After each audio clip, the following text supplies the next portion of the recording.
चलिए आज बात करते हैं कुछ ऐसी गारंटियों की जिन्हें कोई भी हमसे छीन नहीं सकता, यहां तक कि सरकार भी नहीं।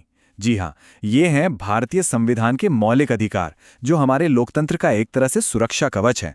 तो आइए गहराई से जानते हैं कि ये अधिकार आखिर हैं क्या और ये हम सबके लिए इतने जरूरी क्यों हैं।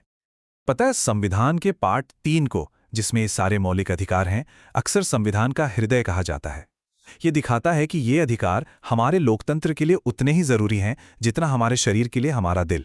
इसके बिना सिस्टम चल ही नहीं सकता। तो आखिर ये मौलिक अधिकार हैं क्या?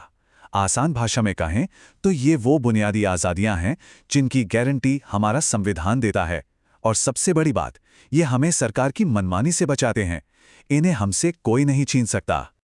ठीक है, अधिकार तो हैं, पर सवाल यह है कि ये अधिकार हमें बचाते किससे हैं? और क्या चीज़ है जो इन्हें सिर्फ कागज पर लिखी बातें होने से रोकती है, मतलब इन्हें लागू करवाती है? इसका जवाब हमें मिलता है आर्टिकल 12 और 13 में। चलिए इन्हें समझते हैं।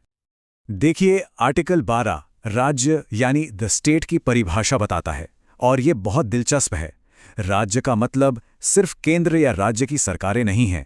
इसमें संसद, हमारी पंचायतें, नगरपालिकाएं और तो और LIC और ONGC जैसी सरकारी कंपनियां भी शामिल हैं। मतलब सीधा है, इनमें से कोई भी हमारे मौलिक अधिकारों को नजरअंदाज नहीं कर सकता। और यहीं पर एंट्री होती है आर्टिकल 13 की। ये हमारी न्यायपालिका, हमारी जुडिशियरी को एक तरह की सुपर पावर देता है, जिसे कहते हैं न्यायिक समीक्षा या जुडिशियल रिव्यू। मतलब अगर सरकार कोई भी ऐसा कानून बना दे जो हमारे मौलिक अधिकारों के खिलाफ हो, तो कोर्ट्स उसे रद्द कर सकती हैं। ये हमारे अधिकारों के लिए एक अदृश्य ढाल की तरह काम करता है। तो अब जब हम ये समझ गए हैं कि ये अधिकार किसके खिलाफ हैं और इन्हें बचाता कौन है, तो चलिए अब एक एक करके उन 6 मुख्य अधिकारों को जानते हैं जो संविधान हमें देता है। जी हाँ, कुल 6 ऐसी मुख्य आज़ादियां जो हमारे लोकतंत्र की, हमारी डेमोक्रेसी की बिल्कुल बुनियाद है। और इस लिस्ट में सबसे पहला और सबसे बुनियादी अधिकार है समानता का अधिकार। इसका मतलब सीधा और साफ है। कानून की नज़र में हर नागरिक बराबर है। कोई छोटा नहीं, कोई बड़ा नहीं, कोई अलग नहीं। और ये सिर्फ एक ख्याली बात नहीं है, इसे लागू भी किया गया है। देखिए, आर्टिकल 14 कहता है कि कानून के सामने सब बराबर हैं। आर्टिकल 15 किसी भी तरह के भेदभाव पर रोक लगाता है। आर्टिकल 16 सरकारी नौकरियों में सबको बराबर मौका देने की बात करता है।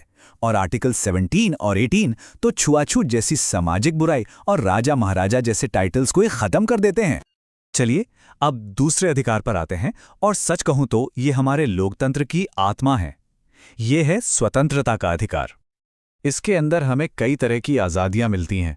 आर्टिकल 19 में तो बोलने की, शांति से इकट्ठा होने की, देश में कहीं भी आने जाने की आज़ादी है। आर्टिकल 20 हमें बचाता है कि कोई हमें बेवजह सजा न दे सके। और फिर है आर्टिकल 21, यानी जीने का और व्यक्तिगत स्वतंत्रता का अधिकार। हाँ, और इसी में बाद में 21A भी जोड़ा गया, मतलब 6 से 14 साल के हर बच्चे को मुफ्त शिक्षा का मौलिक अधिकार है। पता है, सुप्रीम कोर्ट ने आर्टिकल 21 को सुपर आर्टिकल का नाम दिया है, और ये दिखाता है कि हमारा संविधान कितना जिंदा दिल है। समय के साथ कोर्ट्स ने इसकी व्याख्या इतनी बढ़ाई है कि आज इसमें निजता का अधिकार यानी राइट टू प्राइवेसी और सम्मान से जीने का अधिकार सब कुछ शामिल है। हमारा अगला अधिकार हर नागरिक को शोषण से बचाता है। ये मानवीय गरिमा यानी ह्यूमन डिग्निटी को बनाए रखने के लिए बेहद जरूरी है। यह अधिकार समाज के सबसे कमजोर लोगों के लिए एक ढाल है। आर्टिकल 23 इंसानों की खरीद फरोख्त और बंधुआ मजदूरी पर पूरी तरह से रोक लगाता है। वहीं आर्टिकल 24 हमारे बच्चों का भविष्य सुरक्षित करता है। ये कहता है कि 14 साल से कम उम्र के किसी भी बच्चे से किसी फैक्ट्री या खतरनाक जगह पर काम नहीं करवाया जा सकता। अब आते हैं उस अधिकार पर जो भारत के सेक्युलर यानी धर्मनिरपेक्ष चरित्र की नींव रखता है। ये हर इंसान को अपने विश्वास और अपनी आस्था के हिसाब से जीने की पूरी आज़ादी देता है। इस अधिकार का जो सार है वो आर्टिकल 25 में है। ये साफ कहता है कि हर किसी को अपनी पसंद के धर्म को मानने, उसके हिसाब से आचरण करने और उसका प्रचार करने की पूरी आज़ादी है।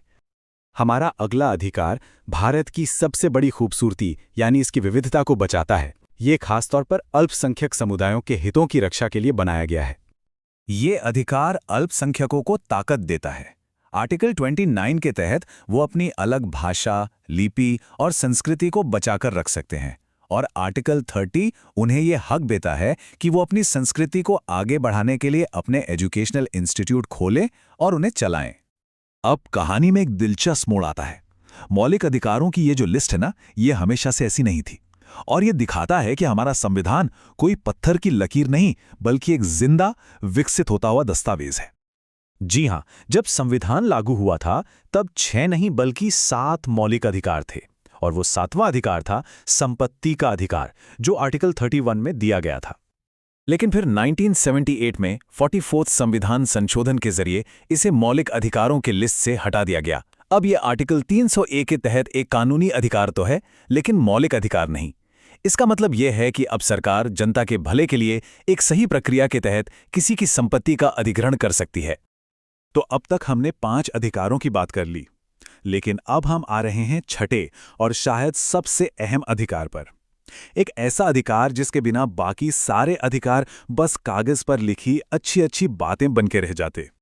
सोचिए, खुद डॉक्टर BR अंबेडकर ने आर्टिकल 32 को संविधान का हृदय और आत्मा कहा था, heart and soul of the constitution.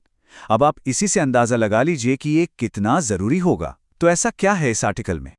देखिए, इसकी खासियत यह है कि आर्टिकल 32 खुद में एक मौलिक अधिकार है, और ये अधिकार हमें ये शक्ति देता है कि अगर हमारे किसी भी दूसरे मौलिक अधिकार का हनन होता है तो हम सीधे सुप्रीम कोर्ट का दरवाजा खटखटा सकते हैं, और सुप्रीम कोर्ट हमारे अधिकारों को लागू करवाने के लिए रिट जैसे खास आदेश जारी करता है। यही वो आखिरी गारंटी है जो इन सारे अधिकारों को असली बनाती है। तो ये सवाल सोचना लाजमी है कि क्या यही वो अधिकार नहीं है जो हमारे लोकतंत्र को सच में जिंदा रखता है?